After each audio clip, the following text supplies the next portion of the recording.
자, 여기는 이천 현장이고요. 지난 거의 한 5월달부터 시작해서 대략 이제 마무리가 되고 저는 떠납니다. 장수 현장에 가서 기초를 치고 와서 이제 이렇게 전부 마감을 했고요. 실리콘 작업들을 다 했고 나머지 작업들을 다 해줬습니다. 이제 저 난간대 같은 경우는 제가 사전 준비만 해놨었는데 용접하시는 분들이 와서 용접을 했대요. 근데 이제 기술자라는 거는 적절한 자재를 적절한 요소에 사용할 수 있는 게 중요한 덕목입니다. 저희가 도색을 하기 위해서 준비를 해놨는데 아연각을 썼어요. 그때는 더 안 좋은 결과를 도출합니다. 문제는 뭐냐면 아연 도금과 페인트가 접착력이 약하기 때문에 시간이 지나면 일어나게 됩니다. 그래서 그런 부분들을 잘 알고 해야 되고요. 요번 같은 경우 1.6T로 시켜놔서 작업을 했는데 2T 정도만 시켜서 했으면 인건비에서 충분히 그 자재비를 감당하고도 남을 정도의 공사가 되는 건데 그런 부분들이 좀 미숙한 분들이 와서 용접을 하신 것 같아요. 그래서 시간은 좀 걸렸지만 제가 풀 용접을 다 해드렸고요. 1.6T에 페인트가 발라져 있는 상태에서 용접을 전체 이렇게 돌릴 수 있는 사람이 흔치는 않습니다. 현장 용접을 오래 했던 분들만 가능한 부분들이고요. 제가 예전에 동영상으로 찍을 때 1.4T까지는 제가 풀 용접 하는 걸 보여드린 적이 있어요. 이제 천막 골조를 하면서. 그리고 이제 세라믹이 이렇게 보기 좋게 잘 나왔습니다. 잘 나왔고 이제 내년에 한번 한 해 살아보고 내년에 이제 그 건축주와 인터뷰를 진행할 예정이고요. 이제 여기는 계단인데 이제 골조만 했고요.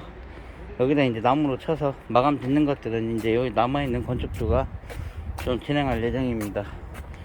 이 텃밭도 이렇게 해서 콘크리트로 다 쳐놨고요. 이제 여기는 가스를 쓰기로 했기 때문에 LPG 가스가 들어와 있는 상태입니다. 그리고 수전 물받이 전번에 보여드렸던 거고요. 뭐 크게 변한 건 없습니다만 이제 조금 현장이 정리된 느낌을 갖고 있습니다. 이 집이 지금까지 총 투입 비용은 4억인데요. 평당 단가라는 게 큰 의미가 없는 게 뭐냐면 평당 500만원짜리 집이 될 수도 있고요. 액면가대로 치면 평당 800만원짜리 집이 될 수도 있지만 건축하는 과정에서 여기 건축주도 크게 불편한 부분 없이 만족하시는지는 제가 정확히 모르겠지만 의중은 이제 부대토목 공사까지 전부 다 한 내용이 있고 이제 같은 평수라도 거실이 올라가 있는 부분들이 있기 때문에 똑같은 50평을 볼 수가 없는 51평인가 그렇습니다만 똑같이 평수로 계산할 수 없는 부분들도 있습니다. 그렇기 때문에 평당가는 크게 의미가 없습니다.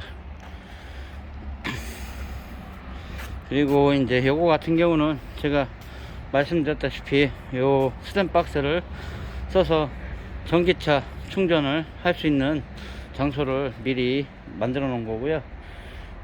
시대가 지나면 이제 앞으로는 다 전기차를 사용하게 될 날들이 얼마 남지 않았기 때문에 지금부터는 신축을 기획하시는 분들은 준비를 하셔야 됩니다. 그리고 이제 데크 자리고요. 여기는 나중에 돌로 마감을 칠 예정입니다. 그리고 일단 내부 한번 보여드리고 가겠습니다. 제가 항상 말씀드렸다시피 저는 분전반을 확실하게 차단기 하나에 하나씩 하나에다가 서너 개씩 물리시는 분들 계시는데 저는 그런 거 별로 안 좋아합니다. 여기는 팬트리 공간으로서 이제 건축주가 캠핑을 좋아하기 때문에 낚시하고 그런 짐들을 정리해 놓을 예정이고요. 여기는 현관입니다. 현관인데 이쪽에 이렇게 재밌는 공간을 한번 파서 만들어 봤고요. 바닥 전체 폴리싱 타일 마감입니다. 그리고 이제 히든도어 하고요. 근데 일하시는 분들은 별로 안 좋아하시는 것 같습니다. 히든도어를. 그리고 이제 화장실 마감이 이렇게 진행이 됐습니다. 이노스 6가고요. 그리고 아메리칸 스탠더드인가? 경기가. 예, 그렇습니다. 물이 보니까 한국 경기들은 한 번에 쏙 빠지고 물이 채워지는데, 이것은 물이 빠졌다가 다시 위에서 물을 한 번 더 쏴서 물이 또 빠지는 구조로 돼 있어 갖고, 제가 사용을 해보니까 이 뭐라고 해야 돼, 똥이 좀 남아있는 부분들이 있잖아요. 그런 부분들이 좀 잘 씻겨 내려가는 게 좀 있더라고요. 그래서 여기는 1층 공용 화장실이고요. 판넬집에도 사전에 준비만 하면 얼마든지 이렇게 벽부용 세면대를 튼튼하게 시공할 수 있습니다. 이런 마감들을 맞춰가는 게 디테일이고요. 처음부터 제가 누누이 여러 번 말씀을 드렸을 겁니다. 그리고 이제 요리가 와서 도착을 했고요. 거실 등입니다. 등이고, 거실은 이런 느낌이고요. 여기는 주방입니다. 주방은 저희가 상부장을 안 거는 걸로 기획을 해서 창을 크게 내고 밑에만 사용할 수 있는 정도로 뽑은 거고요. 여기가 이제 냉장고 3칸짜리가 들어갈 예정이에요. 여기 사모님은 4칸짜리를 집어넣고 싶어 하셨는데, 이제 하다 보니 이제 치수가 더 뺄 수 없는 구조다 보니 그렇게 됐습니다. 그래도 나름 사모님께서 만족하고 계시는 걸로 알고 있습니다. 그리고 여기가 안방이고요. 전부 페인트 마감에 별다른 건 없고요. 이 옷걸이는 제가 저번에 용접을 해드렸었습니다. 지금은 이렇게 이제 파티션 작업을 하고 있습니다. 요리 칸막이 파티션 작업을 하고 있고요. 화장실은 거의 비슷합니다. 작업하다가 하나가 깨져서 불상 조금 그런 부분이 있어서 깨져서 다시 건축주가 사왔고요. 다용도실 문입니다. 이거 같은 경우는 이렇게 위로 올리면 압착이 됩니다. 그래서 보일러실 같은데, 다용도실 같은데 사용하시면 소음과 그런 것들을 좀 차단하실 수가 있어요. 그래서 그런 장점을 갖고 있는 문이고요. 여기는 세탁실이 되겠습니다. 세탁기를 양쪽으로 놓으실 계획이고요. 이제 저거는 수도 분배기입니다. 이 수도 들어오는 분배기입니다.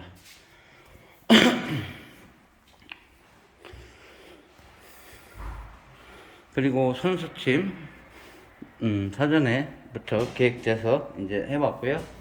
이제 계단 마감도 여기 사모님이 저한테 사진으로 보여준 거와 같이 동일한 마감으로 잘 나왔습니다.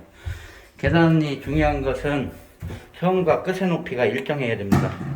그렇지 않을 경우 발을 헛디뎌서 안전에 문제가 생길 수 있습니다. 그리고 여기가 거실이고요. 작업하시는 분들이 이 가스켓, 플라스틱 가스켓이 안에 있습니다. 안에 있는데 그거를 여기다가 해놓으신 거예요.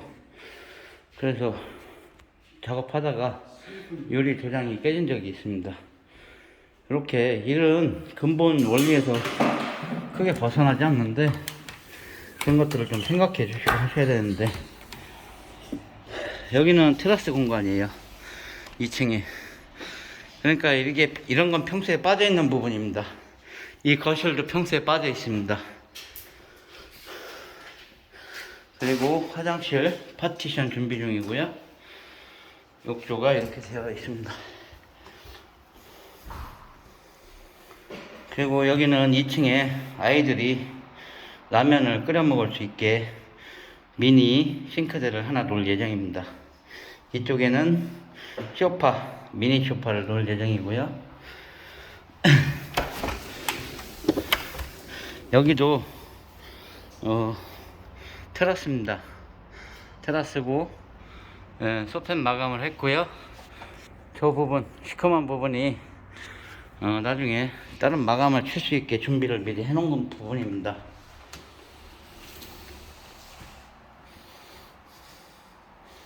그리고 이제 아이들 방이고요. 양쪽으로 이렇게 되어 있습니다. 건축이라는 게 참 쉽다면 쉽고 어렵다면 어려울 수 있는데, 그동안 시간을 잘 마무리해서 좋은 집이 나온 것 같고요.